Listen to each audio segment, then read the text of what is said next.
प्रियो प्रभु यीशु मसीह के नाम से आपको सलाम। और आज का हमारा विषय है salvation of our soul and body.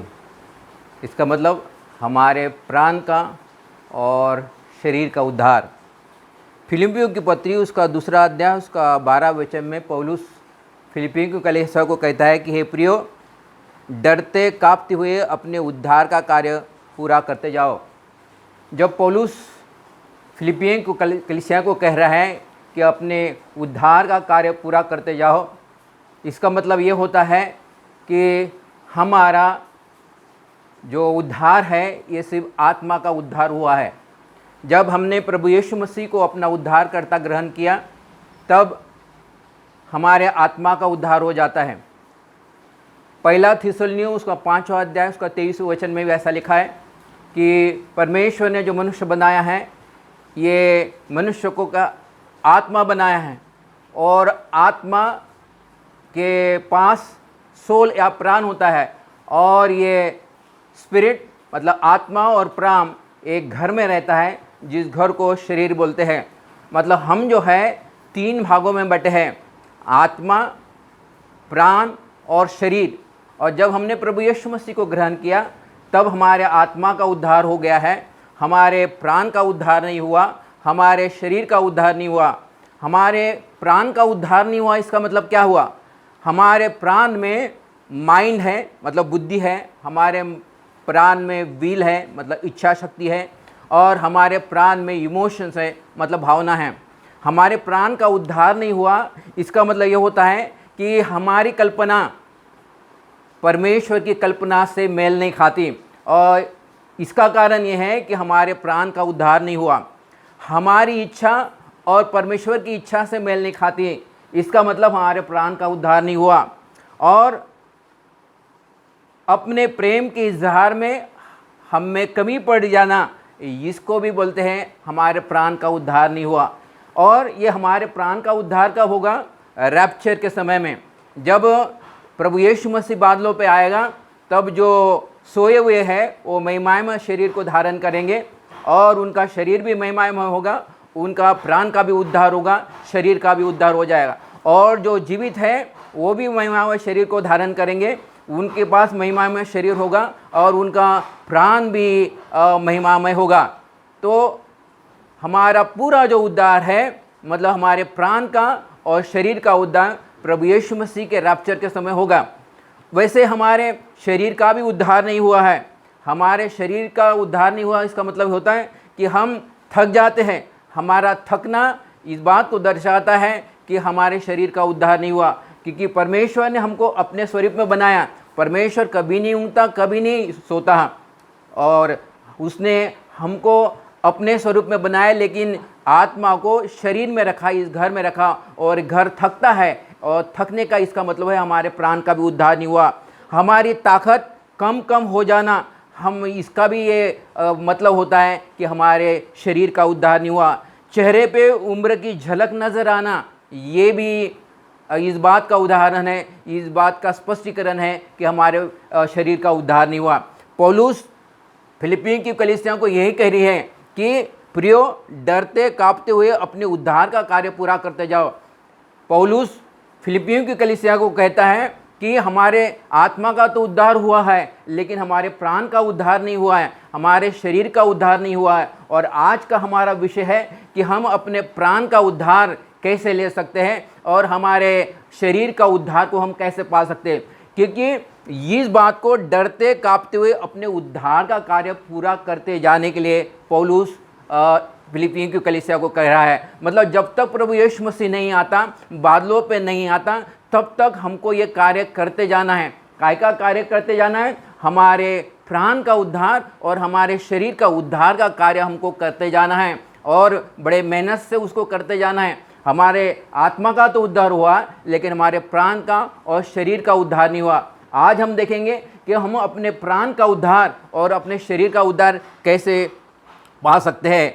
Romeo की पत्री उसका 12वां अध्याय उस दूसरे वचन में भी लिखा है कि तुम्हारे प्राण के नहीं हो जाने से तुम्हारे चाल चलन नया होता चला जाए और तुम परमेश्वर की भली भावती और सिद्ध इच्छा को जान सको।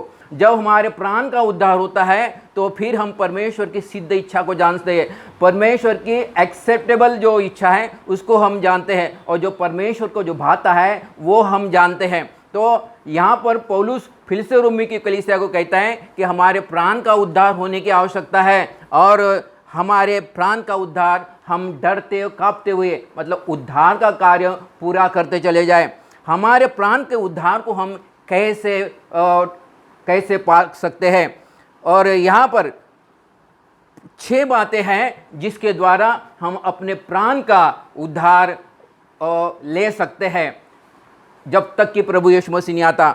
सबसे पहली बात, हमको हमारे प्राण का उद्धार करना है, उसमें हमारा माइंड है, हमारी बुद्धि है, हमारा विल है, हमारे इमोशंस है। हमारे माइंड का उद्धार होना, हमारे विल का उद्धार होना और हमारे इमोशन का उद्धार होना, मतलब इसका नवीनीकरण भी होना। जब उद्धार की बात कहते हैं तो माइंड के नवीनीकरण, विल का नवीनीकरण, इमोशंस के नवीनीकरण, इसके बारे में संबंध है। तो हमारे प्राण का उद्धार हम 6 तरीके से कर सकते हैं। पहली बात, मरकुस रचित सुसमाचार उसका 4था अध्याय उसे 20वें वचन में लिखा है कि हमको चाहिए कि हम परमेश्वर के वचन को ग्रहण करें। परमेश्वर के वचन के द्वारा ही हमारे प्राण का उद्धार होता है। और दाऊद भी अपने भजन में कहता है कि हे मेरे मन तू यहोवा को धन्य कहे। दरअसल वो मन नहीं है, वहाँ पे लिखा है हे मेरे प्राण तू यहोवा को धन्य कहे। दाऊद कहता है हे मेरे प्राण, मतलब हे मेरे माइंड, हे मेरे विल, हे मेरे इमोशन परमेश्वर का धन्य कहे। मतलब वो कहता है कि मैं परमेश्वर को अपने माइंड के साथ भी परमेश्वर की स्तुति करूँगा, उसको धन्यवाद करूँगा, अपनी इच्छा से भी परमेश्वर को धन्यवाद करूँगा, अपने भावना के द्वारा मैं परमेश्वर को धन्यवाद करूँगा। वो कहता है ये मेरे प्राण तू यहोवा को धन्य कहे। तो यहाँ पर हमारे प्राण का उद्धार लेने के लिए 6 बातों की आवश्यकता है। पहली, परमेश्वर के वचन को ग्रहण करना। परमेश्वर के वचन को हम कैसे ग्रहण कर सकते हैं? तो हमको परमेश्वर के वचन ग्रहण करने के लिए बड़े आशा के साथ हमारा तैयारी होना जरूरी है। कोई भी वचन को ग्रहण करने के लिए हम एक्सपेक्टेशन के साथ आए, इतना ही नहीं, लेकिन हम परमेश्वर के वचन को बड़ा ध्यानपूर्वक सुने। जब हम परमेश्वर को पास आते हैं, उसका वचन हम सुनते हैं, ध्यान से सुनते हैं, तो फिर ये पहली बात है प्राण का उद्धार करने के लिए, क्योंकि ये वचन ही हैं जो जब हम भीतर ले लेते हैं, अपने मन में ले लेते हैं, मन में बहुतायत से बसने देते हैं। यहाँ पे लिखा है कि परमेश्वर का वचन अपने मन में बहुतायत से बसने दो, अपने प्राण में बहुतायत से बसने दो। मस्तिष्क में बसने के लिए बाइबल नहीं कहती। कई बार हम परमेश्वर का जो वचन जो है हमारे मस्तिष्क में बसने देते हैं, और वो मस्तिष्क में बसने से मनुष्य हेडस्ट्रॉन्ग बन जाता है। दरअसल चाहिए कि ये जो परमेश्वर का वचन जो मस्तिष्क में जमा हुआ है वो परकोलेट होकर हमारे हृदय में, मतलब हमारे आत्मा में सेटल होना बहुत ज़रूरी है। तो सबसे पहली बात है कि परमेश्वर के वचन के द्वारा ही हमारे प्राण का उद्धार हो सकता है। इसलिए परमेश्वर के वचन को ध्यान दें और उसको ग्रहण करें। अब ग्रहण करने के बाद दूसरी बात, कलुसियों की पत्री उसका 3रा अध्याय उसका 16 वचन में लिखा है कि परमेश्वर के वचन को अपने हृदय में बहुतायत से बसने दो। ये दूसरी बात है। लगातार हम परमेश्वर के वचन को ले लें और अपने आत्मा में उसको बहुतायत से बसने दो, अपने मस्तिष्क में बसने न दो। जो व्यक्ति लगातार डिबेट करते रहता है, जो व्यक्ति हमेशा वाद विवाद करते रहता है, इसका मतलब है उस व्यक्ति के मस्तिष्क में परमेश्वर का वचन ये हुआ है, लेकिन हमको वो बसा है। हमको परमेश्वर के वचन को मस्तिष्क में नहीं, लेकिन परमेश्वर का वचन अपने हृदय में, मतलब आत्मा में बसने की आवश्यकता है। ये दूसरी है, परमेश्वर का वचन ग्रहण करें, उसके बाद वो वचन को बहुतायत के अपने प्राण में, अपने आत्मा में ग्रहण बसने दें। ये दूसरी बात है। कई बार मस्तिष्क में बोले तो इसको बोलते हैं जहन में। किस लोगों के जहन में परमेश्वर का वचन है, जहन में मतलब मस्तिष्क में। हमको परमेश्वर का वचन हमारे जहन में बसने नहीं देना है, लेकिन परमेश्वर का वचन हमारे आत्मा में बसने देना है, हमारे हृदय में बसने देना है। ये दूसरी बात है जिस तरह हम अपने प्राण का उद्धार कर सकते हैं। तीसरी बात, योशिया की पुस्तक उसका 1 अध्याय उसका 8वें वचन में लिखा है कि जब हम परमेश्वर के वचन को जब हमने बसने दिया, हमने भीतर ले लिया, हमको उस पर मनन करने की आवश्यकता है। जैसे गाय बैल क्या करते हैं कि वो जल्दी वो घास खा लेते, और पूरा घास खाने के बाद पेट भर लेते हैं और पेट में भरने के बाद वो एक जगह पर बैठते हैं और फिर पेट में का जो घास है मुंह में लाकर फिर उसको जुगाली करना शुरू कर देते थे। हमको ऐसे ही परमेश्वर का वचन जो हमने ग्रहण किया है, परमेश्वर का वचन जो हमारे हृदय में बसा है, उसके ऊपर जुगाली करने की आवश्यकता है। और यह यहाँ पर तीसरी बात है कि हम परमेश्वर के वचन पे जुगाली करें, जैसे वो जानवर करते हैं।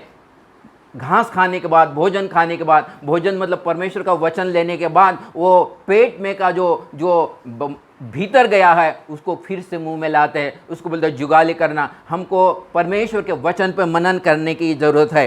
ये तीसरी बात है। चौथी बात, जब हम परमेश्वर के वचन को मनन करते हैं तो अभी चौथी बात आती है कि हमको डिक्लेयर करने की आवश्यकता है। हमको डिक्लेयर करने, हमको घोषणा करने की आवश्यकता है। कन्फेशन और डिक्लेरेशन में थोड़ा सा ही फर्क है। कई बार जब हम कन्फेशन करते हैं, कन्फेशन में अगर हम विश्वास अगर मिलाया नहीं तो हमको ऐसा विशेष कुछ लाभ नहीं होता। लेकिन कन्फेशन के साथ जो हमारा अंगीकार जो है, जो हम अंगीकार करते हैं, उसके साथ अगर हम थोड़ा विश्वास अगर मिलाते हैं तो वो बनता है डिक्लेरेशन।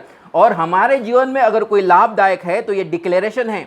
कोई अगर मिट्ठू के तरह अगर पोपट के समय सिर्फ अगर अंगीकार करते रहा और उसमें अगर विश्वास नहीं मिलाया तो उसको कोई लाभ नहीं होगा।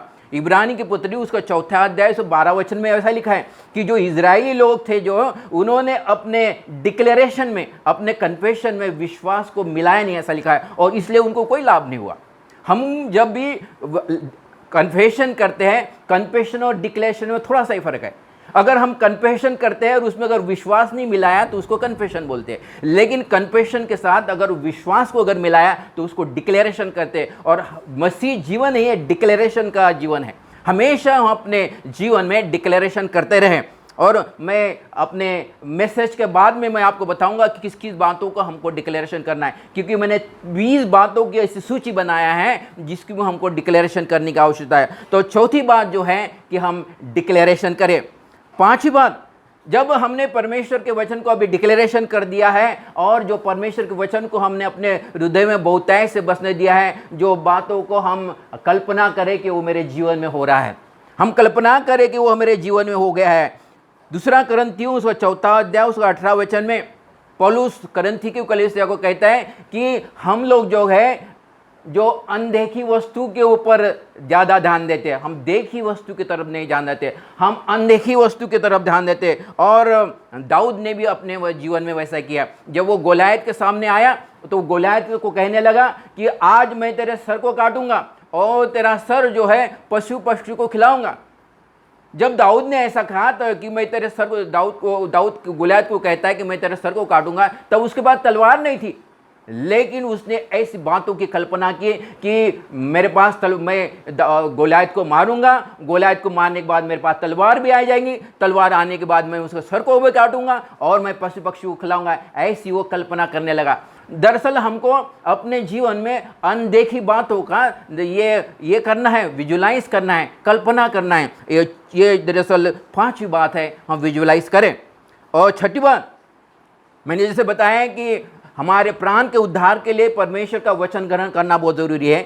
दूसरी बात, ये परमेश्वर का वचन हमारे हृदय में बहुतायत से बसने दें। तीसरी बात, ये परमेश्वर के वचन की जुगाली हम करें, जिसको बोलते हैं मेडिटेशन। चौथी बात, हम कन्फेशन नहीं लेकिन डिक्लेरेशन करें। डिक्लेरेशन में कन्फेशन के साथ विश्वास जुड़ा हुआ, विश्वास मिला हुआ चाहिए। और पांचवी बात, हम विजुलाइज करें, कल्पना करें, अनदेखी वस्तुओं को हम अनदेखी वस्तुओं की हम कल्पना करें, वो देखें। और छठवीं बात, ये वचन को अपने जीवन में अपनाए हुए। याकूब की पुस्तक उसको 1 अध्याय उसमें 22वें वचन में लिखा है कि हम सुनने वाले ही नहीं बने लेकिन परमेश्वर अनुसार चलने वाले बने। हम अपने जीवन में वो परमेश्वर के वचन को अपने भीतर ले ले और उसके अनुसार करने का प्रयास करें। योशी की पुस्तक उसका 1 अध्याय उसके 8वें वचन में भी लिखा है कि परमेश्वर यहोशू को कहता है कि ये व्यवस्था की पुस्तक तेरे चित्त से ओझल न होने पाए, उस पर दिन रात मदन करना और उसमें जो लिखा है उसके अनुसार करने की चौकसी करना। चौकसी करना मतलब प्रयास करना। जो परमेश्वर के वचन में लिखा है उसके अनुसार करने की हमको चौकसी करना है, प्रयास करना है। जब हम प्रयास करना शुरू कर देते हैं तो फिर पवित्र आत्मा हमारी मदद करता है ताकि हम उसको अपने जीवन में ले लें। तो यहाँ पर परमेश्वर का वचन सुनना ही नहीं है लेकिन उसके अनुसार करने की चौकसी करना है, प्रयास करना है। ये 6 बातों के द्वारा हम धीरे धीरे धीरे धीरे हमारे प्राण का उद्धार पा सकते हैं, जिसको दूसरे शब्द में कहा है कि हमारे प्राण का हम नवीनीकरण कर सकते हैं। और यहाँ पर ऐसा ही लिखा है कि हे प्रियो, डरते कांपते हुए अपने उद्धार का कार्य पूरा करते जाओ। मतलब अपने प्राण का उद्धार का कार्य करते जाओ, अपने प्राण का नवीनीकरण का कार्य पूरा करते जाओ। हमारे प्राण का नवीनीकरण बहुत ज़रूरी है। हमारे जीवन की जो तरक्की जो है, हमारे जीवन में जो उत्तम स्वास्थ्य जो है, हमारे जीवन जो आनंद शांति है, स्वास्थ्य है, हमारे संपन्नता है, ये किस बात पे निर्भर है? ये हमारे मन के नवीनीकरण पे निर्भर है। यूहन्ना की 3 पत्री उसका 2 अध्याय में यूहन्ना कलीसिया को कहता है कि हमारे तरक्की की जो हमारी तरक्की जो है, ये हमारे प्राण के प्रॉस्पेरिटी पे डिपेंड करती है। मतलब हमारे प्राण ने कितनी तरक्की की है उसके ऊपर हमारी तरक्की निर्भर करती है। मतलब जिस तरीके से हम रफ्तार से तरक्की करते हैं, ये हमारे प्राण के तरक्की पर निर्भर करता है। तो इसलिए हमारे प्राण का नवीनीकरण होने की आवश्यकता है, प्राण का उद्धार होने की आवश्यकता है। और ये प्योर लॉन्ग प्रोसेस है। मतलब जब तक प्रभु यीशु मसीह नहीं आता तब तक हमको करते रहना है। कोई भी नहीं अभी कह सकता है कि उसके प्राण का उद्धार हो गया। कोई भी नहीं, एक भी व्यक्ति नहीं कह सकता है कि उसके प्राण का उद्धार हुआ है, क्योंकि प्राण का उद्धार, ये प्राण का नवीनीकरण, ये प्रोसेस है, ये क्रिया है, ये तब तक चलती रहेगी जब तक प्रभु यीशु मसीह बादलों पे नहीं आता। तो मैंने आपको बताया है कि हमारे प्राण का नवीनीकरण हम कैसे कर सकते हैं, ये 6 बातों के द्वारा। वैसे ही हमारे शरीर का नवीनीकरण, शरीर का हमको उद्धार भी 3 तरीके से कर सकते हैं। पहली बात, 1 कुरिन्थियों उसका 3 अध्याय उसका 16 वचन में लिखा है कि क्या पौलुस कुरिन्थियों को कह साथ, क्या तुम नहीं जानते कि तुम्हारा देह पवित्र आत्मा का मंदिर है और तुमको चाहिए कि तुम अपने शरीर की निगाह लो, शरीर का केयर करो।